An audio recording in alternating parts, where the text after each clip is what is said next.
You know that moment when the people you sacrificed everything for hand you trash bags on Christmas morning and tell you that Santa brought changes? If you stay until the end, you'll understand why sometimes losing everything is exactly what you need to find yourself. This is the story of how my children's cruelest gift became my greatest liberation. Before we jump back in, tell us where you're tuning in from, and if this story touches you, make sure you're subscribed, because tomorrow I've saved something extra special for you.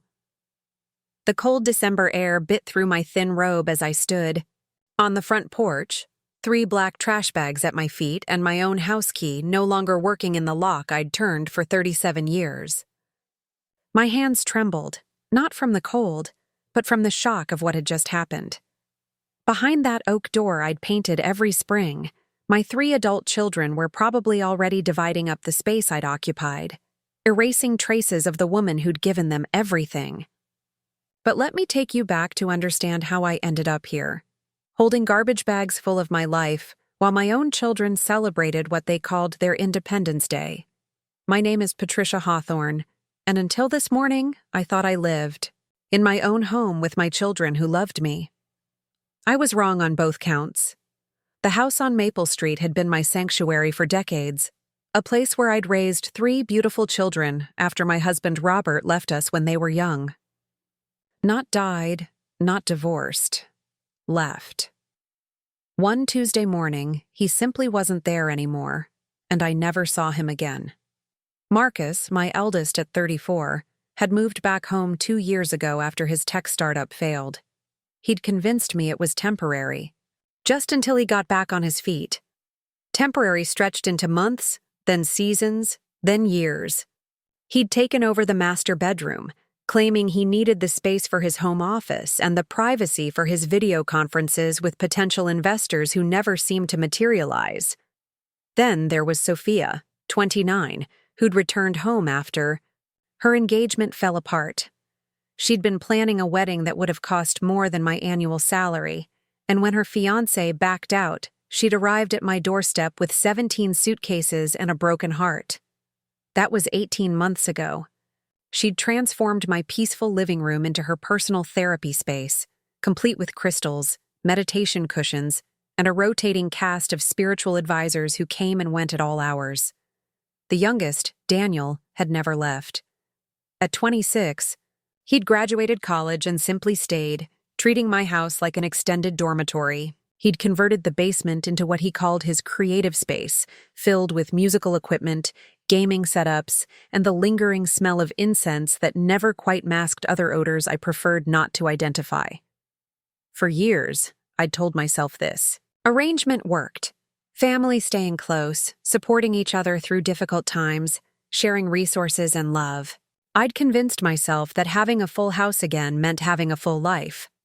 I was the mother who never experienced empty nest syndrome because my nest never emptied. But somewhere along the way, I'd stopped being the homeowner and become the hired help. It started subtly. Marcus asking me to keep it down during his calls, as if I were a noisy roommate rather than the woman whose name was on the mortgage.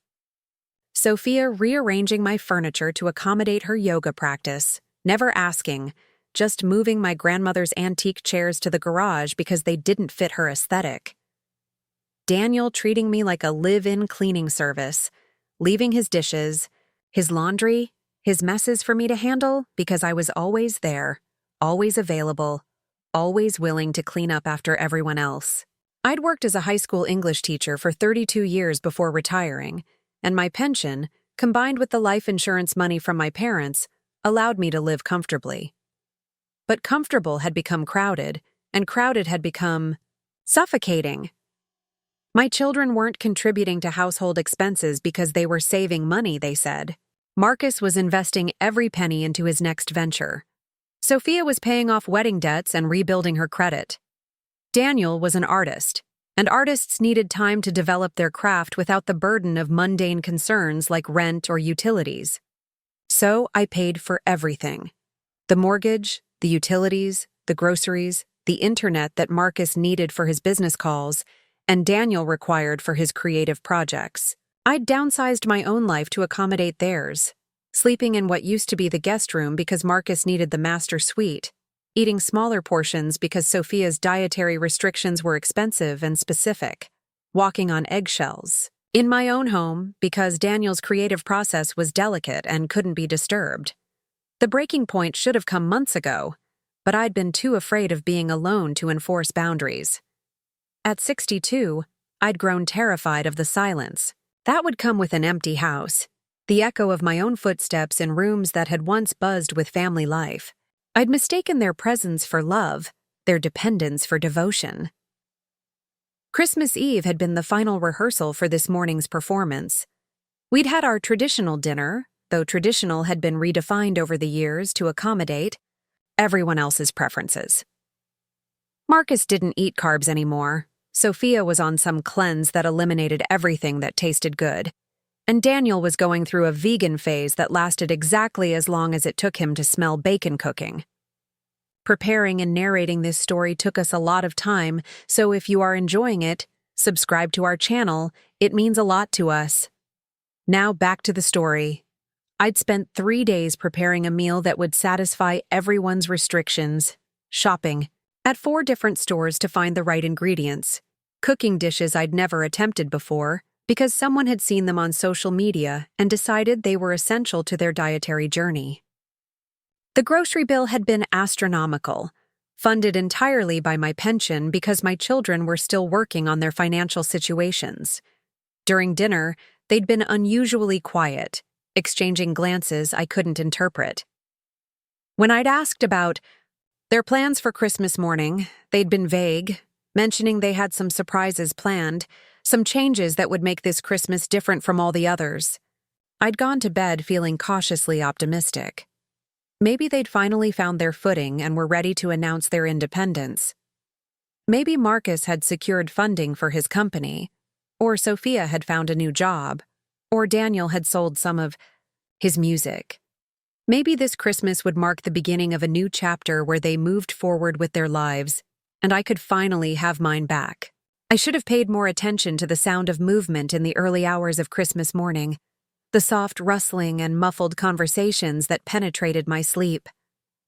I should have questioned why they were all awake before dawn when they typically slept until noon on holidays. I should have trusted the knot of anxiety that had been growing in my stomach for weeks. Instead, I'd made coffee and prepared for what I thought would be a normal Christmas morning. I'd even wrapped gifts for them, spending money I couldn't afford on items they'd mentioned wanting. A new laptop case for Marcus, artisanal tea sets for Sophia, professional recording equipment for Daniel.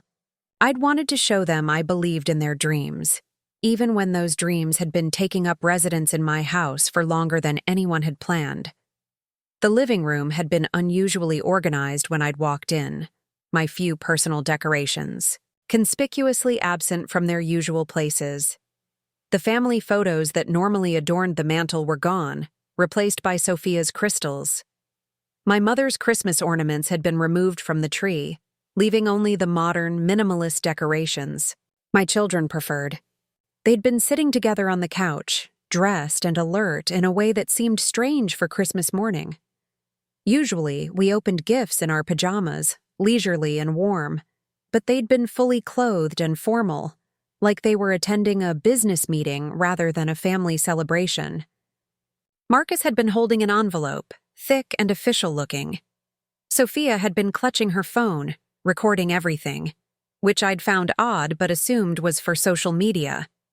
Daniel had been unusually serious, none of his typical Christmas, morning excitement evident in his expression. The 3 black trash bags had been sitting by the front door like ominous presents, bulging with what I would soon discover were my belongings, my clothes, hastily folded and stuffed into the bags. My books, many of them first editions I'd collected over decades of teaching. My jewelry, including my grandmother's pearls and my mother's wedding ring. Personal items I'd accumulated over 62 years of life, reduced to garbage bags like I was being evicted from a college dormitory.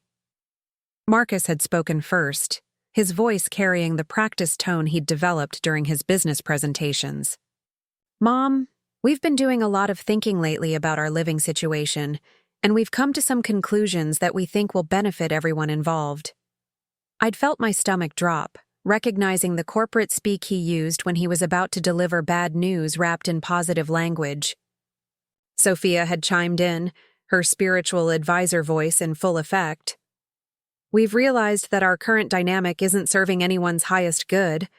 We're all stuck in patterns that prevent us from growing into our authentic selves." Daniel had nodded, along, adding, "It's like we're all playing roles instead of being who we really are, you know? And that's not fair to any of us." I'd stood there in my own living room, wearing the robe I'd bought with my own money, in the house I'd been paying for alone, listening to my children explain why I needed to leave. They'd spoken about independence and growth, about the importance of everyone having their own space to flourish.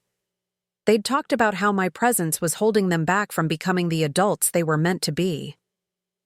Marcus had handed me the envelope, which contained a lease agreement. They'd arranged for me to rent a senior living apartment across town, a one-bedroom unit in a complex that catered to people over 55.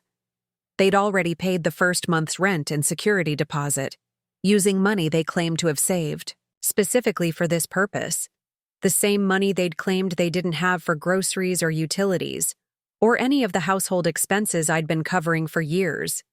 The apartment was available immediately, they'd explained, because they'd been planning this for months.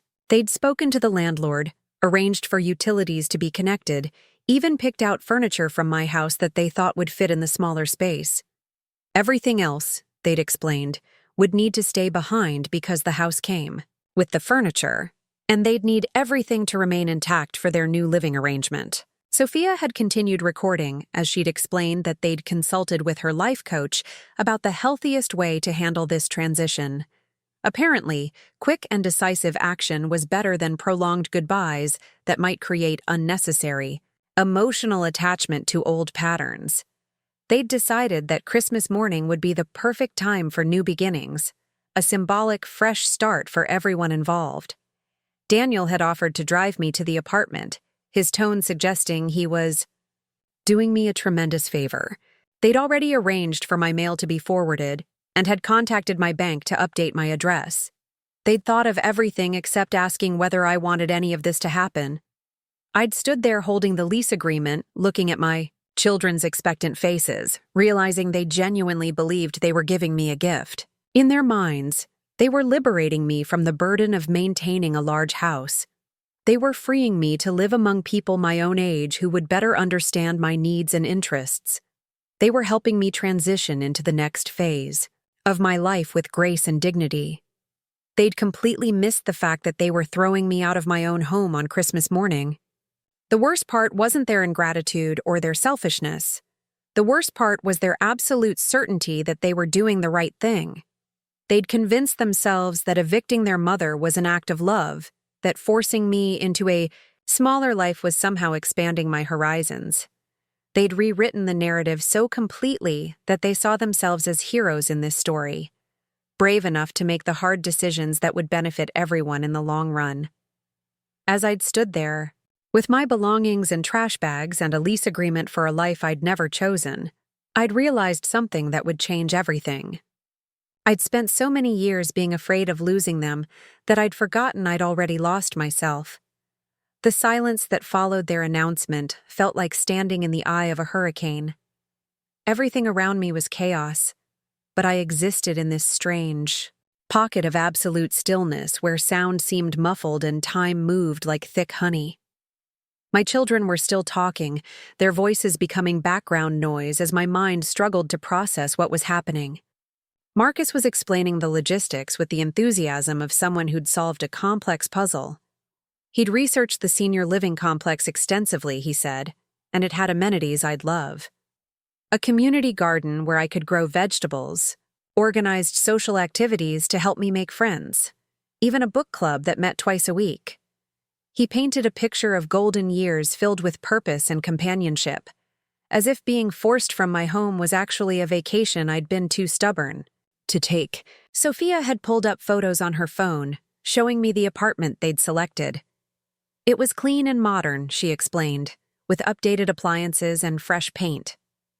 The complex had a pool and a fitness center designed for seniors, walking trails that would be perfect for my morning constitutional. She spoke about the spiritual growth that comes from releasing attachment to material possessions, about how downsizing would help me focus on what truly mattered in life.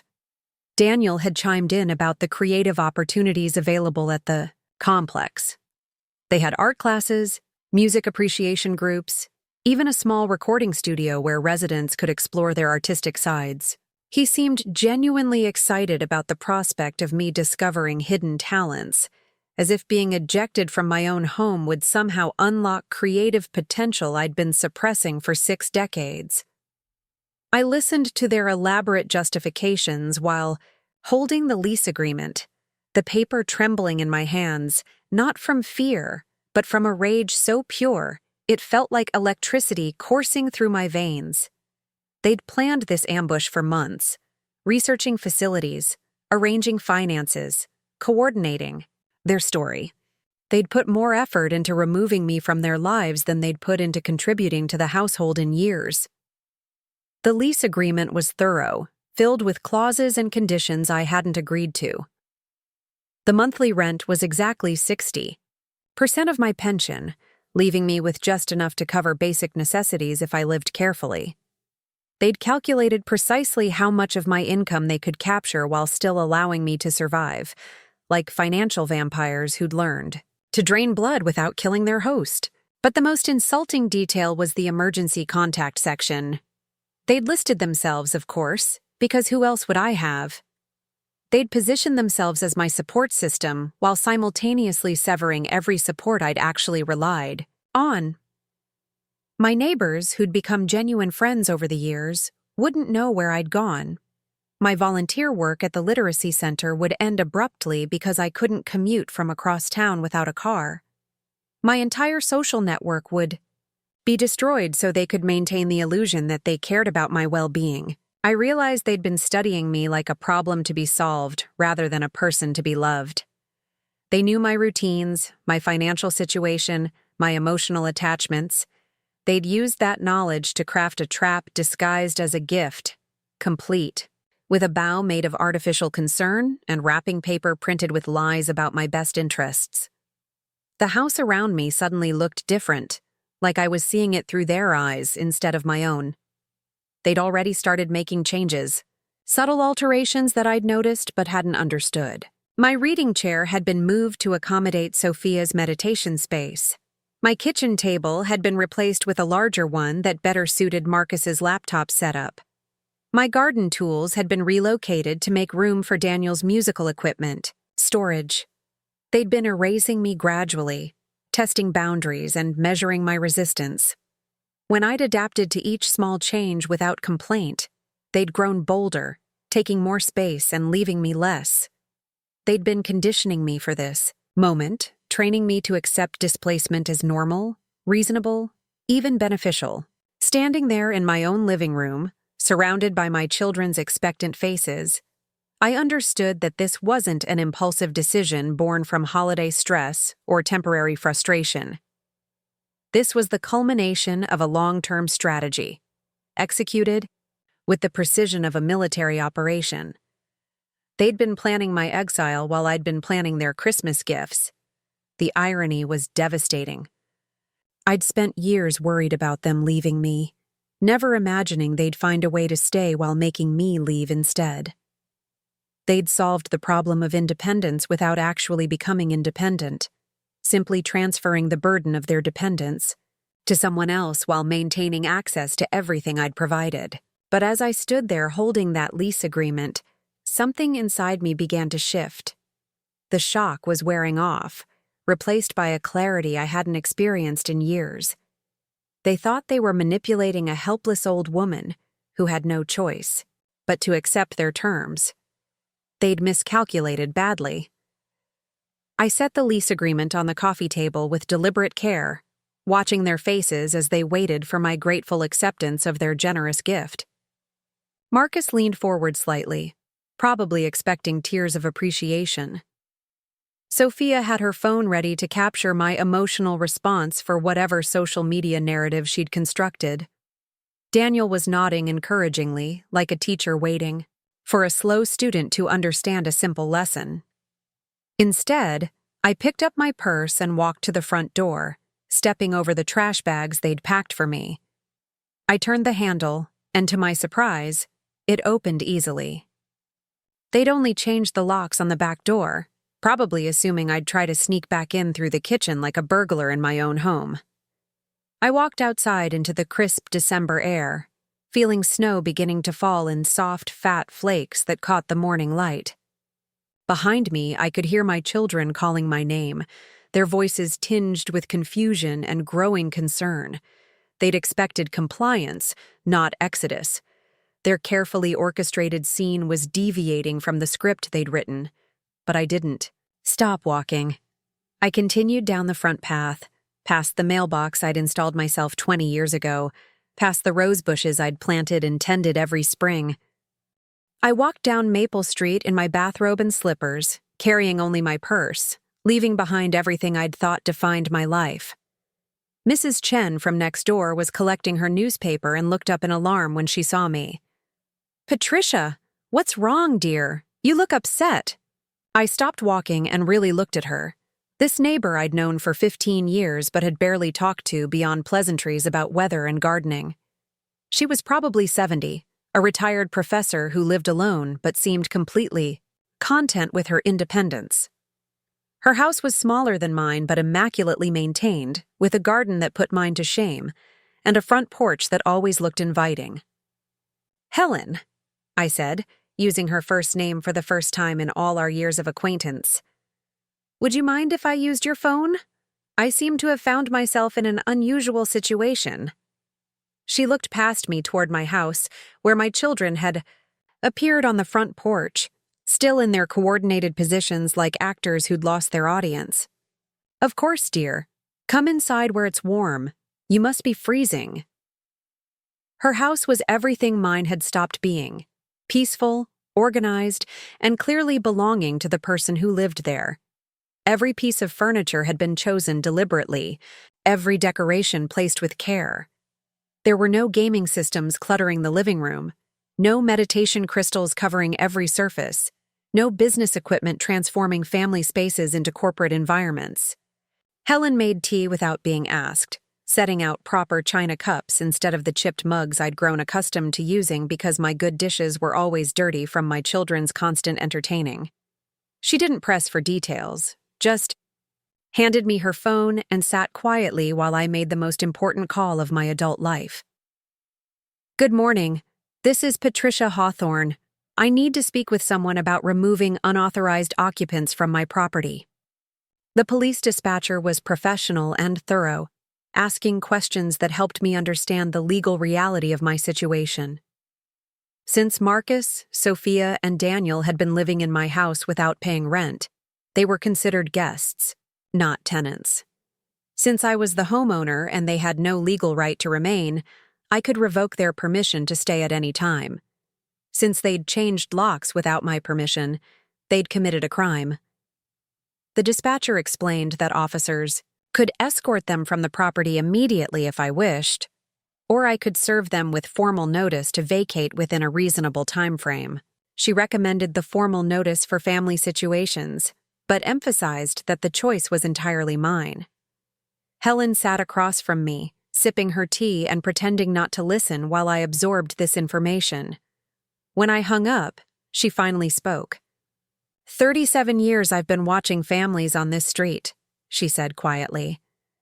"I've seen children leave and come back, parents struggle with boundaries, everyone trying to figure out how to love each other without losing themselves in the process."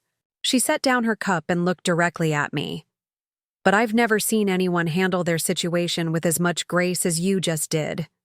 Walking away instead of fighting, seeking information instead of reacting emotionally. That takes real strength." I felt tears starting for the first time that morning, not from sadness, but from the relief of being seen clearly by someone who didn't want anything from me. "I don't feel strong, Helen. I feel like I've been sleepwalking through my own life for years." "Maybe," she said, "but you're awake now, and that's what matters."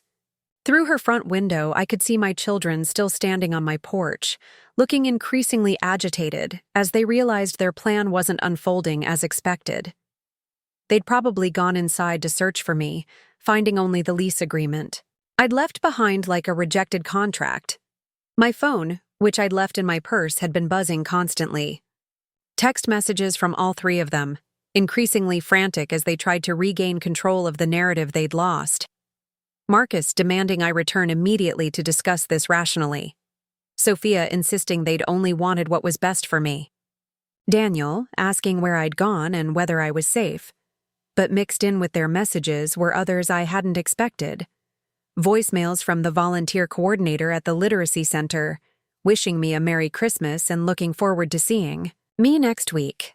A text from my former teaching colleague Janet, inviting me to a New Year's Eve party I'd probably declined out of habit. An email from my book club president, asking if I'd be interested in leading the discussion for next month's selection.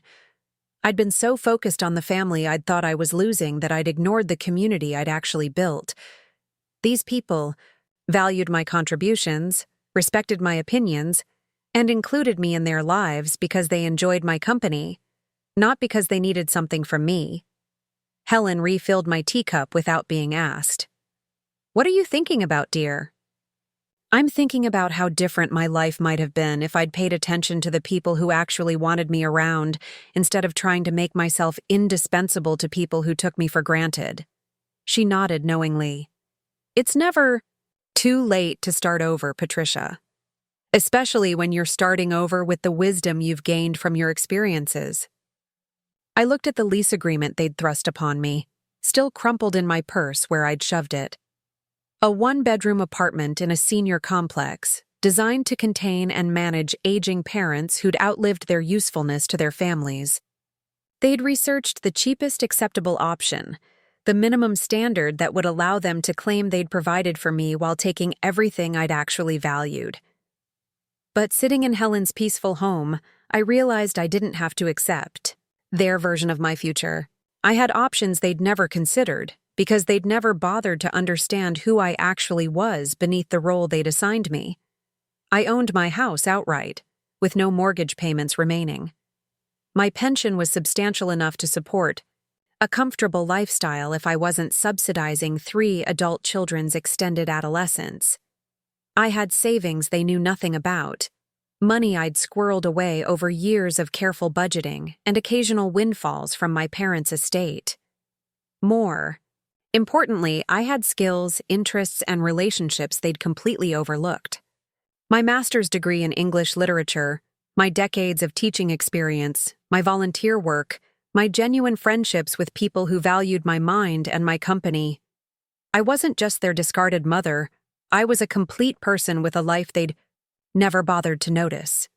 The snow was falling more heavily now, covering the street in a clean white blanket that made everything look fresh and new. Through the window, I watched my neighbors beginning their Christmas morning routines. Families gathered around trees, children playing in yards, a whole community of people living their lives without drama or manipulation.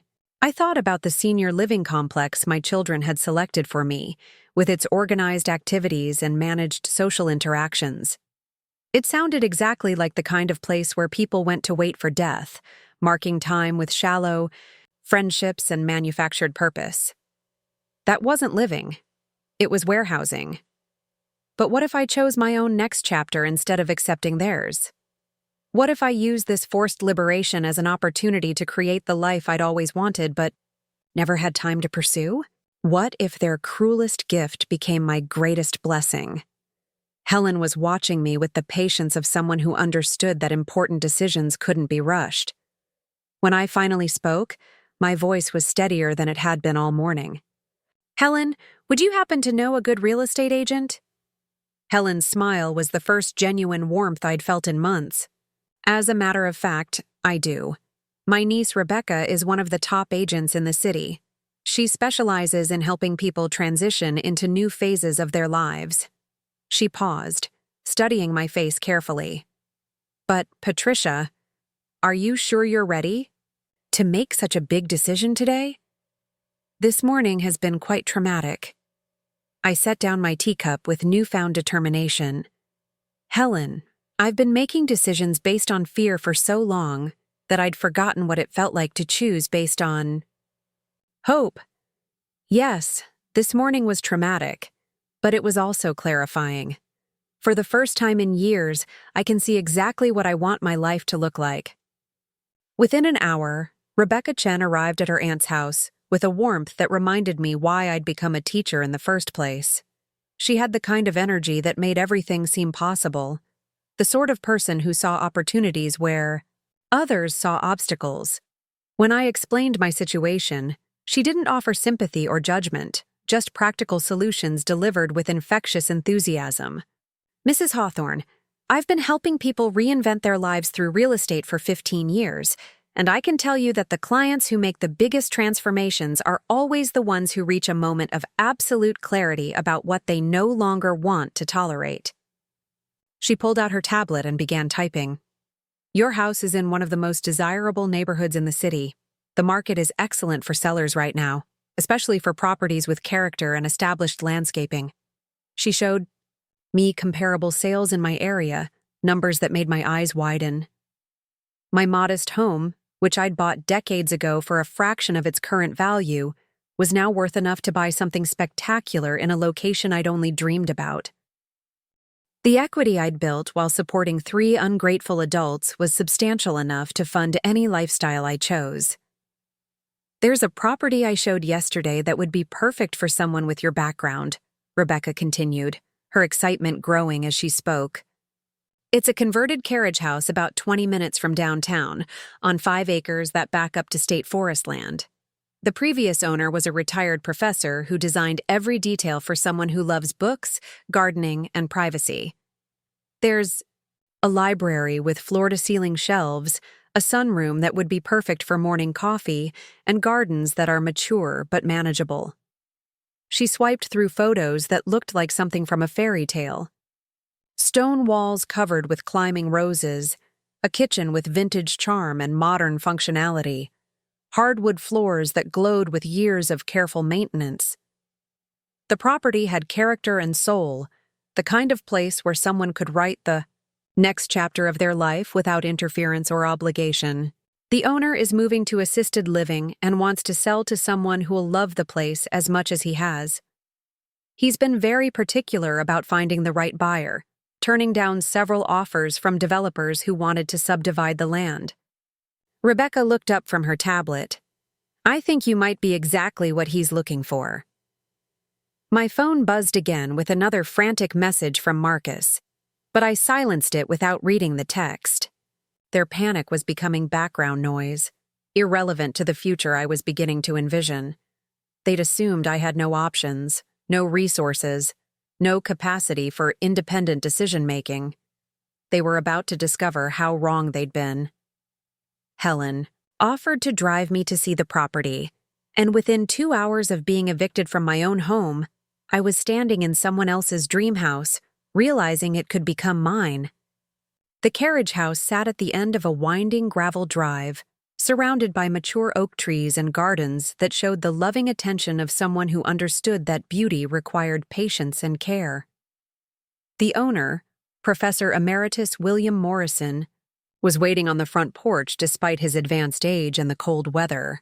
He was exactly the kind of gentleman scholar I'd always admired, dignified, well-read, and clearly more interested in finding the right steward for his beloved home than maximizing his profit.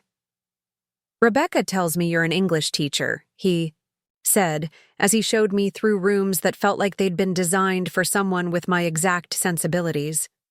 These walls have heard decades of literary discussions. I'd hate for them to go silent. The library took my breath away. 3 walls of built-in shelves, a reading nook with a window seat that overlooked the gardens, and a small fireplace that would be perfect for winter evenings with a good book.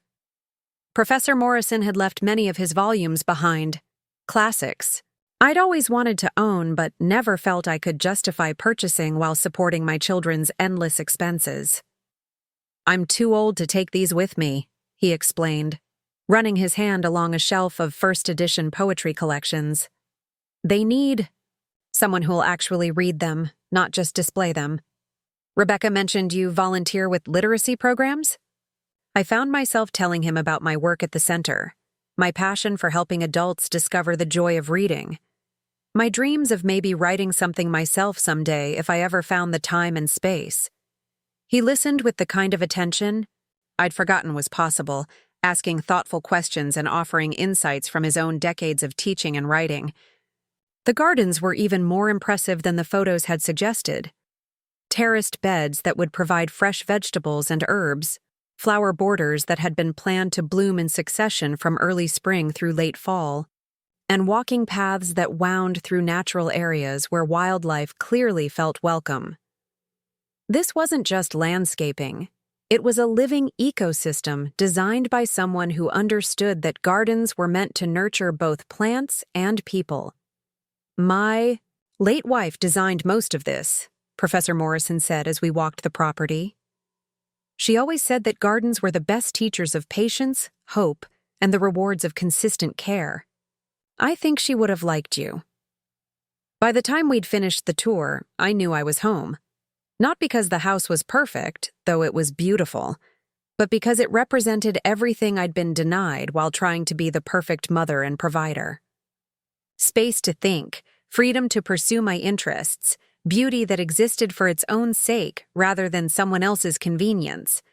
The asking price was exactly what Rebecca estimated my house would bring, meaning I could make this transition without taking on debt or compromising my financial security.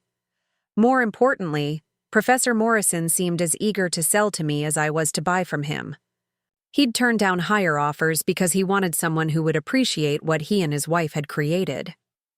"I'd like to make an offer," I told Rebecca as we drove back toward town. "Full asking price, cash, with a closing date as soon as possible." She turned to look at me, clearly impressed by my decisiveness.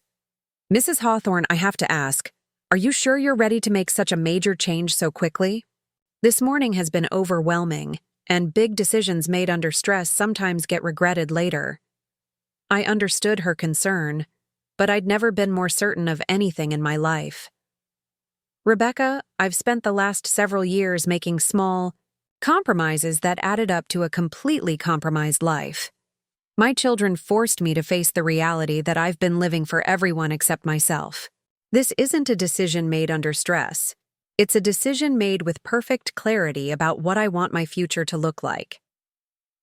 We stopped by Helen's house to collect my purse and thank her for her kindness, but she had news that changed everything. I thought I knew about my situation.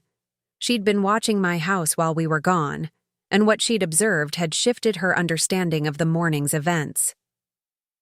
"Patricia, I think you need to know what's been happening at your place while you were gone." She led me to her front window, which offered a clear view of my driveway and front yard. "About 30 minutes after you left, a moving truck arrived. Not a small truck, mind you, but one of those large commercial vehicles. Your children have been loading it with furniture, appliances, and boxes." I stared across the street at my house, seeing it with new eyes. The moving truck was indeed there, along with several cars I didn't recognize. People I'd never seen before were carrying my belongings out of my house under the direction of my children, who were supervising the ICE operation like they were managing a business transaction rather than stealing from their mother. "There's more," Helen continued gently. "I saw them loading your grandmother's china cabinet, the one you've always been so careful with, and your father's desk, the antique one from your living room. They're not just taking their own things. Patricia, they're taking yours." The magnitude of their betrayal was breathtaking. They hadn't just planned to evict me. They'd planned to strip my house of everything valuable before I could return. The lease agreement had been a distraction, designed to keep me occupied while they completed their theft. They'd probably assumed I'd be so grateful for their senior living solution that I wouldn't notice the missing heirlooms until it was too late to recover them. But the most devastating realization was that this level of coordination required extensive planning. They'd arranged for the moving truck, recruited helpers, and organized the theft down to the smallest detail. This wasn't an impulsive decision, made in a moment of frustration. It was a calculated heist designed to maximize their gain while minimizing my ability to resist. Rebecca, who'd been listening with growing outrage, pulled out her phone. "Mrs. Hawthorne, this is theft. Plain. And simple. We need to call the police immediately." But as I watched my children directing the systematic dismantling of my life, I felt something unexpected. Relief. They'd just eliminated any guilt I might have felt about selling the house and disappearing from their lives. They'd shown me exactly who they were, and I was finally ready to believe them. "No," I said quietly. "Let them take it. All of it." Both Helen and Rebecca looked at me like I'd lost my mind, but I'd never thought more clearly. They want my things more than they want my love. They've made that crystal clear. So let them have the things. I'm taking something much more valuable. I pulled out my phone and began making calls, starting with Professor Morrison to confirm my offer on his property, then my bank to arrange the financial transfer, then a moving company to schedule the packing and transport of anything I actually wanted to keep from my old life. The final call was to my insurance company to report the theft, not because I wanted my children arrested, but because I needed documentation of what they'd taken for tax purposes. Their theft would actually save me money on moving expenses, and the insurance payout would help fund my new life. Helen and Rebecca watched this flurry of activity with growing amazement, but I was just getting started. While my children were stealing my past, I was buying my future. While they were dividing up my possessions, I was preparing to possess something they couldn't take: freedom. My phone rang as I was finishing the last call. Marcus, probably wondering why I hadn't returned home in hysterics to accept their generous offer of managed decline. I let it go to voicemail, along with the increasingly frantic calls from Sophia and Daniel. Instead, I called Janet, my former teaching colleague who'd invited me to New Year's Eve. "Janet, it's Patricia. I know this is short notice, but would you mind if I took you up on that party invitation? I have some exciting news to share about the new direction my life is taking." Her delight was immediate and infectious. "Patricia, of course, you're absolutely welcome. I'm so glad you're finally ready to start living for yourself instead of those ungrateful children of yours." Her comment stopped me cold. "What do you mean, finally ready?" There was a pause before she answered, the kind of silence that suggested she'd been holding back opinions for years. "Honey, everyone who knows you has been watching you disappear into that house, sacrificing yourself for kids who never seemed to appreciate anything you did. We've all been hoping you'd eventually wake up and reclaim your life." The revelation that my situation had been obvious to everyone except me was humbling, but also liberating. I wasn't crazy for feeling invisible. I had been invisible, even to myself. But I was visible now, standing in Helen's living room, making decisions that prioritized my happiness for the first time in decades. As the afternoon wore on, I watched my children complete their theft with military precision. They'd probably spent months planning this operation, calculating exactly how much they could take without triggering legal consequences, timing their heist to coincide with a holiday when offices would be closed and help would be harder to find. But they'd made one crucial miscalculation. They'd assumed I would be devastated by their betrayal, broken by their rejection, helpless without their grudging presence in my life. Instead, their cruelty had freed me from the last threads of obligation that had kept me trapped in a relationship that served only them. By evening, they'd finished loading the truck and driven away with most of my material possessions. They'd left behind only the items they considered worthless: my books, my gardening tools, my teaching materials, and the personal mementos that had no resale value. In other words, they'd left behind everything that actually mattered to me while taking everything that mattered to them. The house stood empty and echoing when I finally returned that night, but it didn't feel like home anymore. It felt like a crime scene, evidence of what happened when love became transactional and family became a business arrangement. They'd stolen my furniture, but given me something infinitely more valuable: absolute clarity about who they were and who I refused to be. I walked through the rooms one last time, seeing them as they really were without the emotional attachment that had blinded me for years. This was just a house, 4 walls and a roof that had sheltered people who didn't respect the woman who'd provided that shelter. Tomorrow, it would go on the market, and within weeks, it would belong to someone who might actually appreciate it. But tonight, I had packing to do. Not the kind my children had done, grabbing anything valuable for their own benefit. I was packing the things that would help me build a life worth living: my books, my writing materials, my garden seeds for spring planting, and the photo albums they'd left behind because the people in the pictures meant nothing to them.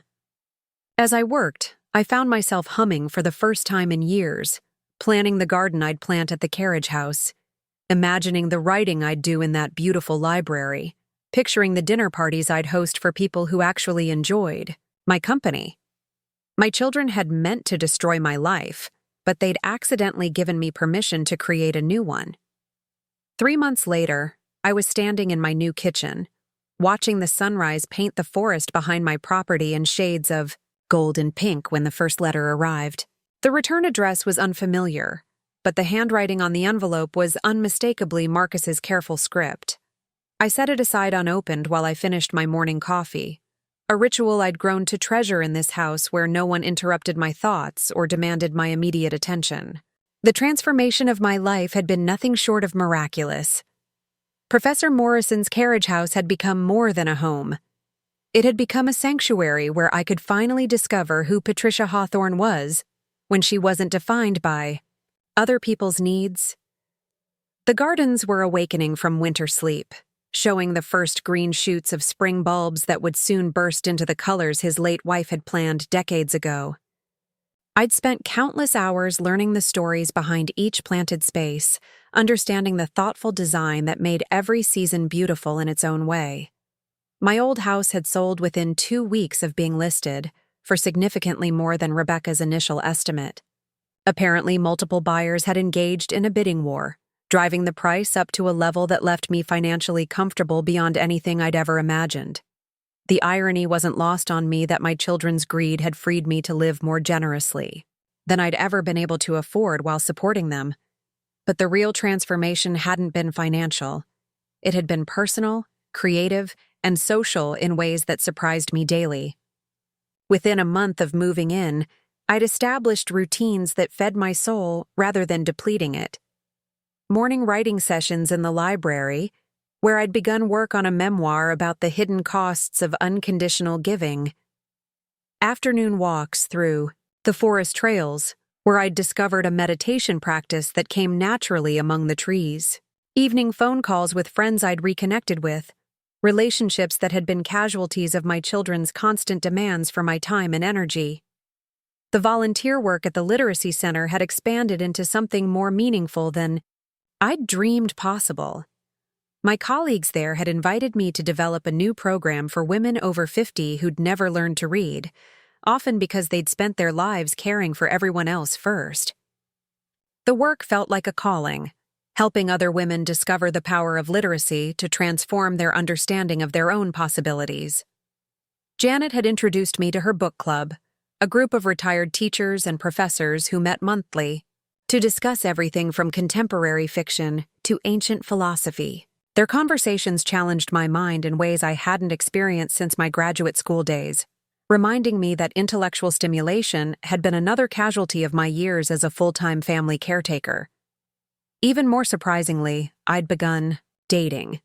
Not seriously, not with any intention of replacing the family relationships I'd lost, but simply because I'd rediscovered the pleasure of adult companionship with people who found me interesting. Robert, a widowed history professor from the university, had become a regular companion for museum visits and concert attendance.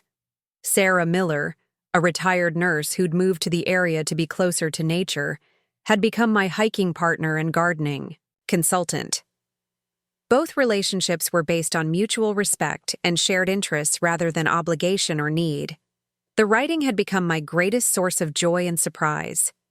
Every morning, I sat in Professor Morrison's library, surrounded by books that had inspired generations of readers, and found words flowing from my fingers with an ease that seemed magical. The memoir was taking shape as more than just my story. It was becoming a guide for other women who'd lost themselves in the service of ungrateful families. My editor, a young woman named Caroline, who worked for a small publishing house that specialized in transformational narratives, had been encouraging beyond my wildest hopes. She'd found my manuscript through Janet, who'd shared excerpts with her daughter in the publishing industry. Caroline believed the book could help thousands of women recognize their own worth and make changes before it was too late. "Your story isn't unique," Caroline had told me during our first meeting. "What's unique is your courage to act on the realization that you deserved better. Most women in your situation just accept the diminishment as their natural fate. You chose transformation instead of resignation." But perhaps the most unexpected development had been my relationship with Helen Chen, my neighbor who'd shown me such kindness on that devastating Christmas morning. Our friendship had deepened into something resembling a sisterhood, two women who'd learned to value their independence while remaining open to meaningful connections. We took turns hosting dinner parties, traveled together to literary festivals, and had become each other's chosen family in the truest sense. Helen had shared her own story of transformation, revealing that she'd once been married to a man who'd gradually isolated her from friends and interests until she'd nearly forgotten who she was beneath his expectations. Her divorce at 55 had felt catastrophic at the time, but it had led to the most fulfilling decades of her life. Her encouragement had been instrumental in my own courage to rebuild, rather than simply recover. Now, holding Marcus's letter, I felt curious, rather than anxious about what my children might finally be ready to say. The months of silence since their theft had been blissful, allowing me to heal without the constant reopening of wounds their presence had created. I'd heard through neighborhood gossip that they'd continued living in my old house for several weeks after I'd moved out, apparently assuming I'd eventually return and resume my role as their financial and domestic support system. The reality of my absence had taken time to penetrate their entitled assumptions. According to Helen, who'd maintained friendly relationships with other neighbors, they'd seemed genuinely shocked when the "for sale" sign appeared in the front yard. They'd apparently believed their eviction had been temporary, a dramatic gesture designed to get their attention rather than a permanent liberation from their manipulation. I opened the envelope carefully, finding not just a letter but several photographs that made my breath catch. Pictures of my grandchildren, Sophia's daughter Emma and Daniel's twin boys, taken at various family gatherings I hadn't been invited to attend. The children looked older, of course, but also somehow sadder, as if something essential was missing from their lives. Marcus's letter was longer than any communication I'd received from him since his college years, when he'd actually taken time to share his thoughts and experiences rather than simply requesting assistance or resources. His handwriting was careful, suggesting he'd taken time to craft each sentence rather than dashing off a quick note between more important activities. "Dear Mom," it began, and just that simple greeting carried more warmth than I'd heard from him in years.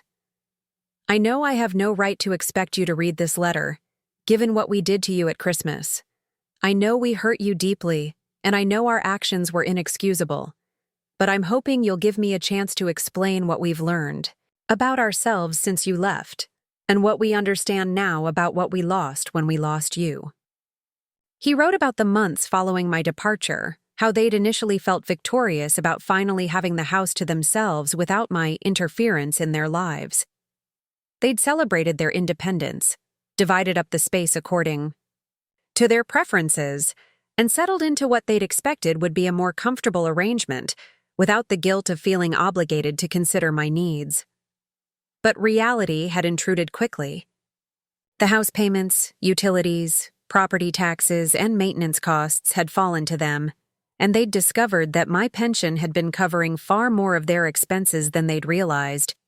Marcus's business ventures were still theoretical, Rather than profitable, Sophia's spiritual coaching practice served more of her own need for validation than any actual market demand, and Daniel's music career remained more aspiration than income source.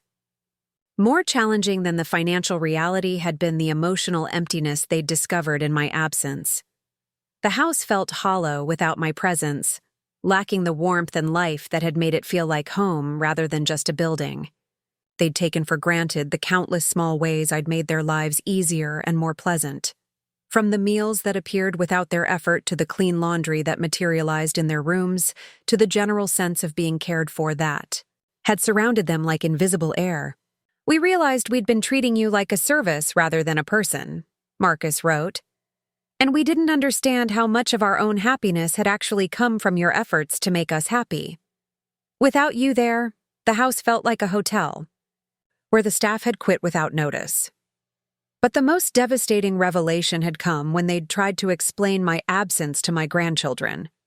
Emma, at 8 years old, had asked repeatedly when Grandma Patricia was coming back, and they'd struggled to answer without admitting their own cruelty.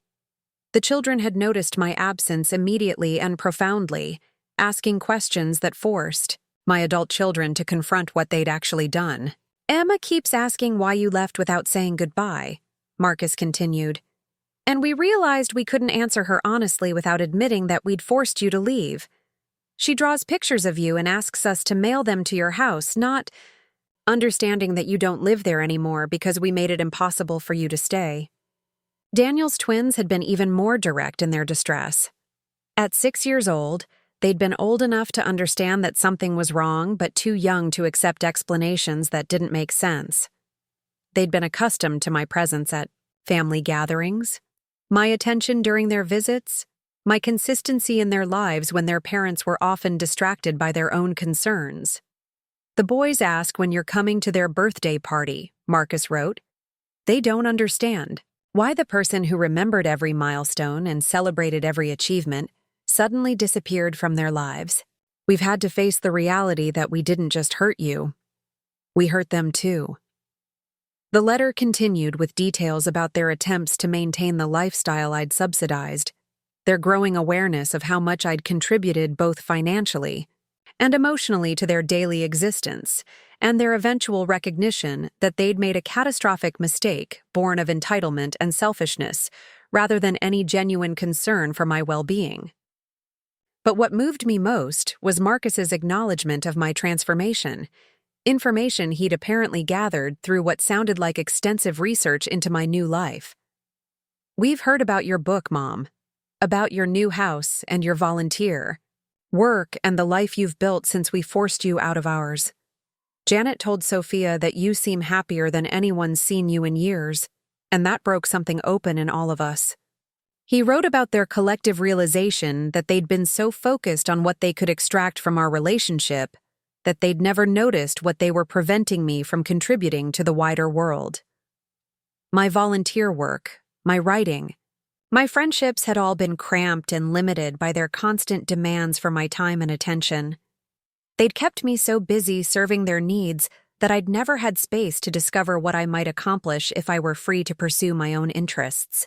"We want to congratulate you on your book deal," Marcus continued. "We want to celebrate your new house and your new life and all the amazing things you're doing. But we also want to apologize for stealing so many years when you could have been doing these things if we hadn't been so selfish about keeping you available for our convenience."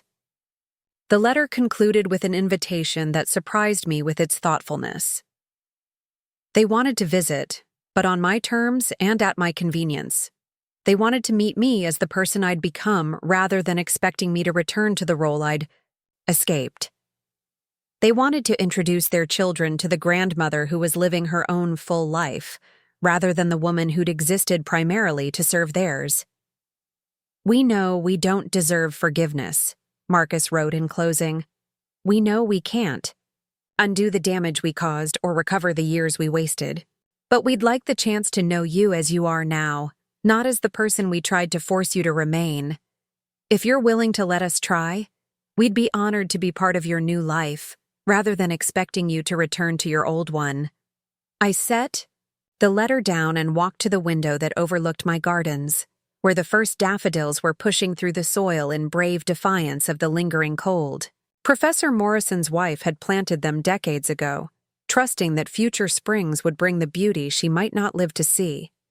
Her faith in renewal seemed like a message across time, a reminder that growth requires both the death of old forms and the courage to nurture new possibilities. My children's letter was exactly what I'd needed to hear to understand that my transformation was complete. They were finally seeing me as a separate person with my own value, my own dreams, my own right to pursue happiness on my terms. Their apology was genuine, their recognition of my worth was real, and their desire to build a new relationship was based on respect rather than need. But I also understood that I didn't need their validation to confirm the rightness of my choices. I'd built a life that fulfilled me completely, surrounded by people who valued my presence rather than my services. Their renewed interest in me was gratifying, but it wasn't necessary for my continued happiness or growth. I spent the afternoon in my garden, preparing beds for spring planting while thinking about the future I wanted to create. The memoir would be published in the fall, with a book tour that would take me to cities I'd always wanted to visit but never had the freedom to explore. The literacy program was expanding to other communities, with funding that would allow me to hire additional teachers and reach more women who needed these services. Caroline had mentioned the possibility of a second book, perhaps a practical guide for women over 50 who wanted to rebuild their lives after decades of self-sacrifice. The idea excited me more than any project I'd ever contemplated. The chance to help other women recognize their options before they reached the breaking point I'd experienced. Robert had invited me to join him on a trip to Europe that summer, visiting the literary sites we'd discussed during our many conversations about books and travel. The thought of walking through the gardens Virginia Woolf had tended, or seeing the landscapes that had inspired Jane Austen's novels, filled me with anticipation I hadn't felt since I was young enough to believe the world was full of unlimited possibilities. That evening, I sat in Professor Morrison's library with a cup of tea and a blank sheet of paper, preparing to write my response to Marcus's letter. But instead of responding immediately, I found myself writing in my journal about the woman I'd become since that devastating Christmas morning when I'd thought my life was ending. I'd discovered that losing everything I'd thought defined me had freed me to become everything I'd never had permission to be. The mother who'd existed primarily to serve others had evolved into a woman who served the world through her talents and passions. The person who'd been afraid of being alone had learned to treasure solitude as the space where creativity and self-discovery flourished. Most importantly, I'd learned that love didn't require self-erasure. The relationships I'd built in my new life were based on mutual respect, shared interests, and genuine affection rather than obligation and need. People chose to spend time with me because they enjoyed my company, not because they needed something from me. When I finally wrote my response to Marcus, it was brief but warm. I thanked him for his letter and his honesty about what they'd learned. I congratulated them on their growth and acknowledged how difficult it must have been to face their own behavior so directly. And I invited them to visit, with the understanding that they'd be meeting the woman I'd become rather than hoping to resurrect the woman I'd been. I'd love for my grandchildren to know their grandmother, I wrote. But they'll be meeting a woman who has her own life, her own work, her own dreams that she's actively pursuing. If you can respect that person and build a relationship with her, then we can certainly explore what family might look like when it's based on choice rather than obligation. As I sealed the envelope, I felt a sense of completion that had nothing to do with whether my children accepted my terms or not. I'd become the protagonist of my own story rather than a supporting character in theirs, and that transformation was permanent regardless of how they chose to respond. The morning I mailed my response, I began my daily writing session with renewed energy, working on the chapter about rebuilding after destruction. The words flowed easily because I was living the truth I was trying to convey. Sometimes the most devastating losses create space for the most beautiful discoveries, and sometimes the people who hurt us most give us exactly the motivation we need to save ourselves. Up next, you've got two more standout stories right on your screen. If this one hit the mark, you won't want to pass these up. Just click and check them out. And don't forget to subscribe and turn on the notification bell so you don't miss any upload from us.